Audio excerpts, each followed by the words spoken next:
कैसे हैं आप सभी? मैं आशा करती हूँ आप सभी लोग स्वस्थ एवं प्रसन्न होंगे।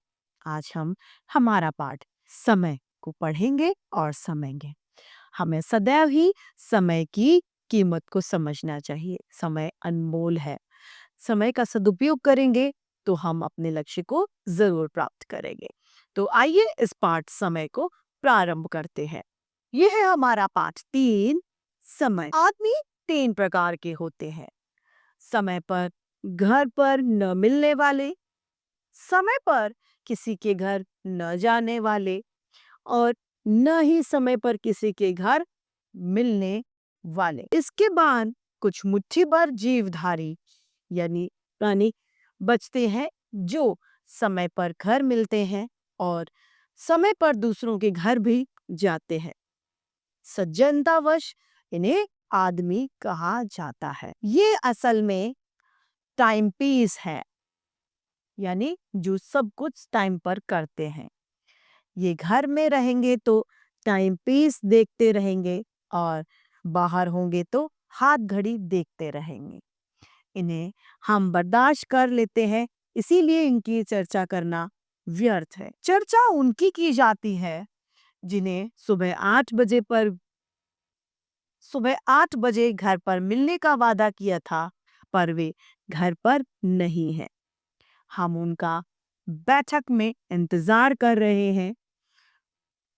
बड़ा लड़का शिष्टता से निर्वाह करने के लिए बैठा हुआ कोई किताब पढ़ रहा है। वह बीच-बीच में आँख की कोर से हमें देख लेता है कि हम उठने की तैयारी कर रहे हैं या नहीं। यानी किसी को आपने 8 बजे का समय दे दिया और आप उसे समय पर मिल ही नहीं रहे हैं, तो क्या होगा? हम तनाव कम करने के लिए उससे उसकी पढ़ाई के बारे में पूछते हैं, खेल के बारे में बात करते हैं। वह हमारे बड़े-बड़े सवालों का छोटा-सा जवाब देता है टालने के लिए। और हमें लगता है कि हम बच्चे हैं और बुजुर्ग के सामने बचकानी हरकतें कर रहे हैं। समाचार पत्र पढ़कर विज्ञापन पढ़ने लगते हैं। बीच-बीच में पूछ लेते हैं कि कहाँ गए हैं और वो बच्चा जवाब देता है पता नहीं। कब तक आएंगे पता नहीं। कुछ कह कर गए हैं, कुछ भी नहीं। फिर हम अखबार देखने लगते हैं। जरूरी काम है। भीतर औरतें परेशान हैं, उनका बाहर स्वतंत्रता से निकलना बंद हो गया है क्योंकि बैठक में मेहमान है, वो आराम से घर में घूम फिर नहीं पा रही होती। पास ही दरवाजा है, भीतर से औरतों की बातें सुनाई पड़ती हैं। वे कहती हैं यह अच्छा है, सवेरे से आकर बैठ गया है, उठने का नाम ही नहीं ले रहा। अरे, कह दिया कि घर पर नहीं है तो जाता क्यों नहीं है कौन ये? ऐसी ऐसी बातें औरतें आपस में करने लगती हैं। अरे वही है, क्या नाम है उनका, कुछ काम धाम है नहीं तो यहाँ आकर बैठ गए हैं। और इनकी भी तो आदत है कि किसी को भी कह देते हैं कि घर आना। हमारा चेहरा लाल हो जाता है, कान की लोरियां झलने लगती है, यानी गुस्सा आ जाता है। मगर हमें जरूरी काम है, आखिर हम उठते हैं और लड़के से कहते हैं कि अच्छा अब हम जाते हैं, कह देना था कि हम आए हैं। मतलब पिताजी जब आए तो उन्हें बता देना कि हम आए थे। लड़का बहुत खुश होकर नमस्ते करता है और हमें विदा कर देता है। शाम तक वे हमें कहीं मिल जाते हैं तो चौकन्ने होकर कहते हैं अरे मैं तो भूल ही गया था, तुम्हें बहुत परेशानी हुई होगी ना, मुझे सख्त अफसोस है, यानी मुझे दुख है। अच्छा कल 8 बजे आ जाओ, मैं तुम्हारा इंतजार करूंगा। दूसरे दिन 8 बजे हम फिर पहुंचते हैं। बड़ा लड़का फाटक पर आकर हमसे पूछता है, पहले ही कह देता है कि वो घर पर नहीं है। हम पूछते हैं कहाँ गया? बच्चा कहते हैं पता नहीं। कब तक लौटेंगे? पता नहीं। कुछ कहकर गए हैं? जी कुछ नहीं। बच्चा उन्हें इन बातों का जवाब देता है। वह फाटक तक इसीलिए भागता आया कि हम कहीं लौट न आ जाए, पर हमें काम है और हम खुद फाटक खोलकर अंदर आ जाते हैं। भीतर यानी अंदर। छोटा लड़का हमें देखकर दरवाजे से ही चिल्लाता हुआ अंदर जाता है। ओ अम्मा वह फिर आ गया, ओ अम्मा वह फिर आ गया। छोटा बच्चा, उसे जानकारी नहीं होती, इसीलिए वह जोर जोर से चिल्लाने लगता है। हम बैठक में बैठ जाते हैं। बड़ा लड़का किताब पढ़ने लग जाता है। हम कल का अखबार पढ़ने लगते हैं। लड़का मुंह छिपाकर हंसता है। छोटे बच्चे दरवाजे पर आकर हमें देखकर जाते हैं। अंदर की औरतों की बातचीत सुनाई देने लगती है। लो, वह फिर आकर बैठ गया। अंदर से औरतें ये बातें करती हैं। बड़ा मट्ठर आदमी है, कह दिया कि आदमी घर पर नहीं है तो जाकर अपना काम धाम क्यों नहीं करता। कुछ काम धाम हो तो देखो। सब हंसती हैं। छोटा लड़का सारे परिवार की भावना समझकर दरवाजे पर आकर कहता है, ए पापा बाहर गए हैं। हम अनसुना कर देते हैं, यानी हमने सुन लिया लेकिन फिर भी उनको ऐसा अनुभव कराते हैं कि हमने सुना ही नहीं। लड़का फिर कहता है, पापा बाहर गए हैं। इतने पर बड़ा लड़का इसे अनुचित समझता है। वह उसे डांटता है, ए मुन्ना भाग यहाँ से और चुप रह। छोटा लड़का भाग जाता है मगर फिर आता है, पापा बाहर गए हैं। ए मुन्ना चुप, चाटा खाएगा, यह बड़ा भाई छोटे भाई को कहता है। मुन्ने को अब इस खेल में मजा आने लगता है। दरवाजे पर आकर बार बार कहता है, पापा बाहर गए हैं। बड़ा लड़का उसे डांटता है तो वह खिसिया कर ताली बजाता हुआ भीतर भाग जाता है और फिर आता है। हम उठते हैं, कहते हैं कि पता नहीं वो कब आएंगे, अच्छा हम चलते हैं। बड़ा लड़का बहुत खुश हो जाता है। जब फाटक बंद करने के लिए हम मुड़ते हैं तो देखते हैं कि लगभग सारा ही परिवार खिड़की और दरवाजे से हमें देख रहा होता है।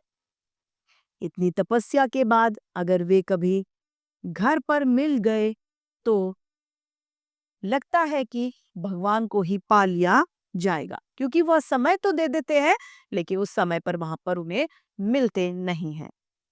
समय तय करके भी घर पर नहीं मिलते। वो मुझे भगवान के एजेंट मालूम होते हैं। वे हमें अभ्यास कराते हैं कि कैसे बिना ऊबे अवमानना की अवहेला करके निश्चित काल तक के लिए किसी के दरवाजे पर इंतजार किया जाता है। भगवान के दरवाजे पर तो कई जन्म तक इंतजार करना पड़ता है। अगर इधर कुछ अभ्यास हो जाए तो उधर आसानी ही रहेगी। दूसरी बात यह है कि इंतजार से प्रेम बढ़ता है। हर क्षण मन में वही रहता है और आंखें फाटक पर ही बिछी रहती हैं। प्रेम का ज्ञान इसी बात से होता है कि कौन आपका कितनी देर से इंतजार कर रहा है।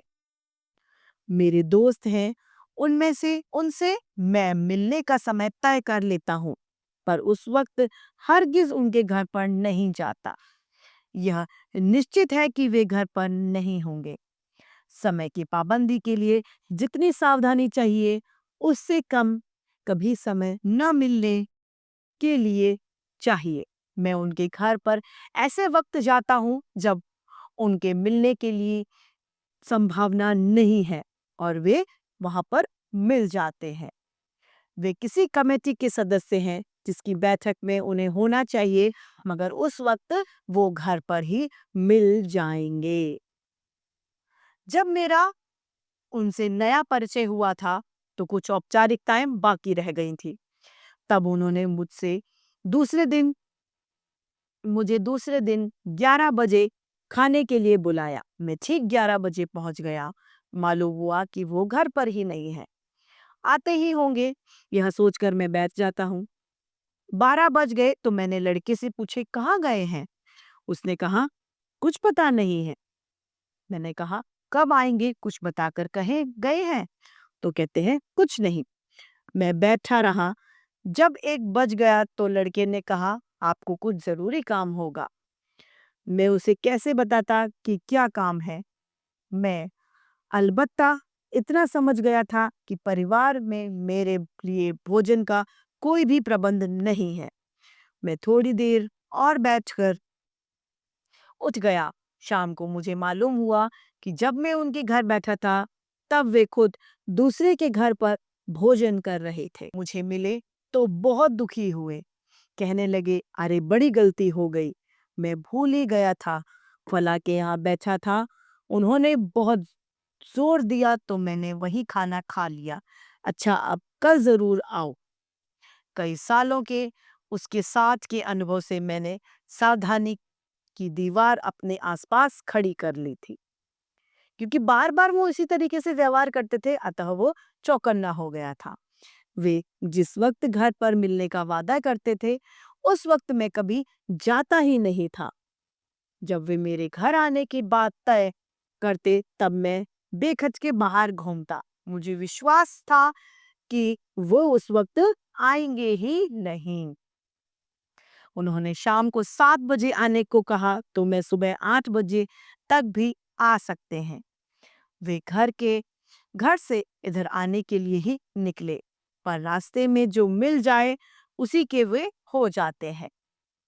उससे बातें करने लगेंगे, उसके घर चले जाएंगे, वहां खाना खा लेंगे और तब उन्हें याद आएगा कि किसी से मिलने का वक्त भी हमने तय किया था। वे हड़बड़ाकर भागेंगे, पर रास्ते में कोई भी मिल गया तो उसके साथ हो जाते हैं। लेकिन कई सालों के बाद मेरी सावधानी की दीवार टूट जाती है। हमारे एक मित्र का तबादला यानी ट्रांसफर हो गया।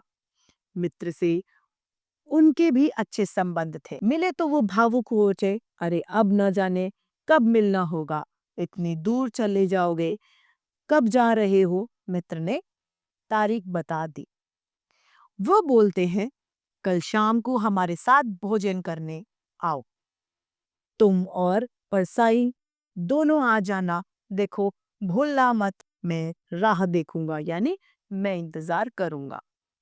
मेरे मन में खटका तो हुआ, यानी मैं एक बार चौकन्ना तो हुआ, लेकिन भावुकता और आत्मीयता के सामने मैं भी गाफिल हो गया यानी भूल गया। दूसरे दिन शाम को हम उसके घर पहुंच जाते हैं। वो घर पर नहीं था। हम दोनों अब सचेत हो गए। मित्र ने कहा, यार, उन्होंने जानते हुए भी तुमने कल हाँ कह दी थी। मैंने कहा, निमंत्रण तो तुम्हारा था, मैं बाधक क्यों बनता? उन्होंने कहा, लेकिन हम आ क्यों गए? हाँ कह देते पर आते नहीं। मैंने कहा, पर उन्होंने भोजन का प्रबंध करवा लिया हो तो फिर न आना कितना बुरा होता। उसने कहा, कहाँ प्रबंध कराया होगा यार, लड़के से पूछ लो ना। मैंने लड़के से पूछा, क्यों, वे कुछ कहकर गए हैं? वह बोलता है, जी नहीं, वो तो कुछ कहकर नहीं गए हैं। हमने एक दूसरे की ओर देखा और उठ खड़े होते हैं यानी उठ जाते हैं। रास्ते में किसी ने बताया कि वे अमुक जगह बैठे हैं। हम वहां पहुंचे। इसके पहले कि वे उनसे शिकायत करूं, वो उस मित्र से बोले, तो कब जा रहे हो? देखो भाई, जाने से पहले हमारे साथ भोजन जरूर करना। बोलो कब आ रहे हो? कल शाम को ही आ जाओ।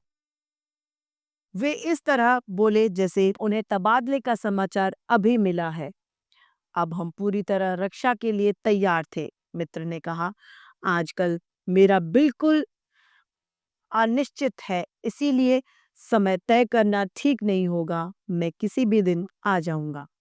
वो बोला, हाँ हाँ, कभी भी आ जाओ, तुम्हारा ही तो घर है और मैं हमेशा घर पर ही रहता हूँ। ऐसे लोगों की निंदा भी होती है कि वे समय पर कोई ध्यान नहीं रखते और अपना तथा दूसरों का समय खराब करते हैं। पर मेरा मत दूसरा है, यानी मेरा विचार दूसरा है। ऐसे लोग ज्ञानी हैं। वे जानते हैं कि काम अनंत है और आत्मा अमर है।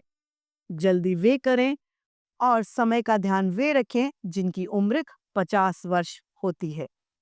हमारी उम्र तो करोड़ों साल है, क्योंकि आत्मा कभी मरती ही नहीं है। जो काम इस जन्म में पूरे नहीं हुए, उन्हें अगले जन्म में पूरे कर लेंगे या उसके बाद वाले जन्मों में। इस बार आत्मा ने मनुष्य का चोला लिया है तो अगली बार मेंढक का चोला भी ले सकती है। तब मेंढक के रूप में हम अपने पूरे काम कर लेंगे जो आदमी के रूप में नहीं कर पाए। जल्दी क्या है। इस पाठ के रचयिता हैं हरिशंकर परसाई। इस पाठ से हमें सीख मिलती है कि हमें समय का पाबंद होना चाहिए, समय की कद्र करनी चाहिए। आइए इस पाठ के शब्दार्थ को हम देखते हैं। जीवधारी यानी सजीव प्राणी, शिष्टता यानी आदर से, बचकानी यानी बच्चों जैसी, अफसोस अर्थात दुख। अब है अभ्यास कार्य मौखिक। निम्नलिखित प्रश्नों के उत्तर मौखिक दीजिए। क, लेखक के अनुसार टाइम पीस लोग कैसे होते हैं? जो समय पर कहीं जाते हैं, समय के पाबंद होते हैं, वे लोग टाइम पीस होते हैं। इंतजार से प्रेम कैसे बढ़ता है? क्योंकि यदि हम किसी की प्रतीक्षा कर रहे हैं तो हम उसे समय देते हैं जो अमूल्य है। समय पे हम उसकी तरफ देखते रहते हैं कि वो कब आएगा। यह प्रतीक्षा ही प्रेम का प्रतीक है। ग, क्या यह सही है कि हमें समय पर नहीं जाना चाहिए और न मिलना चाहिए? नहीं, यह बात गलत है। यदि हमने किसी को समय दिया है तो हमें समय पर ही मिलना चाहिए। घ, किसने अपने दोस्त के विषय में अनुमान लगाया? लेखक ने अपने दोस्त के विषय में अनुमान लगाया। इस पाठ के लेखक कौन है? श्री हरिशंकर परसाई। अब है लिखित अभ्यास। प्रश्न क, लेखक के अनुसार 3 प्रकार के आदमी कौन है? लेखक के अनुसार 3 प्रकार के आदमी होते हैं। पहला वह जो समय पर नहीं मिलता, दूसरा जो समय पर कहता है पर वह आता नहीं, तीसरा जो समय पर किसी को घर बुला लेता है लेकिन वह घर पर नहीं मिलते। ख, सज्जनतावश हम किसे आदमी कहते हैं? सज्जनतावश हम उसे आदमी कहते हैं जो समय का पाबंद होता है। ग, लेखक को कैसे लोग भगवान के एजेंट मालूम होते हैं? वे लोग जो समय देकर किसी को समय पर नहीं मिलते, समय के पाबंद नहीं होते, वे लोग लेखक को एजेंट भगवान के मालूम होते हैं। घ, लेखक अपने दोस्त से मिलने का समय तय करके कभी उस समय क्यों नहीं जाता? क्योंकि लेखक को यह बात पता है कि जो दोस्त ने समय दिया है उस समय वो दोस्त मिलेगा ही नहीं। अतः जो समय तय होता है लेखक उस समय अपने दोस्त से मिलने नहीं जाता। ड, लेखक ने अपने अनुभवों से अपने दोस्त के विषय में क्या अनुमान लगाया? लेखक ने अपने अनुभवों से अपने दोस्त के विषय में यह अनुमान लगाया कि वह समय पर मिलेगा ही नहीं। प्रश्न दूसरा है हमारा, रिक्त स्थान की पूर्ति कीजिए। क, सज्जनतावश हम इन्हें आदमी कह देते हैं।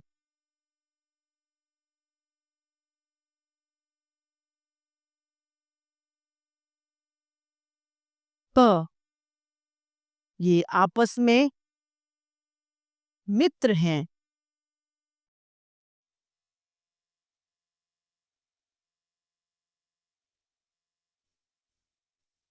ग, हम उनका बैठक में रिक्त स्थान कर रहे हैं इंतजार।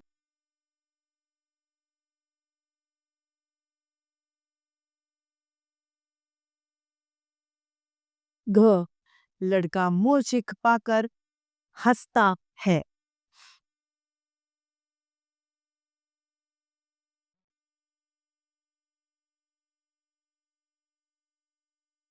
ड, इस बार आत्मा ने मनुष्य का चोला लिया है या मानव का।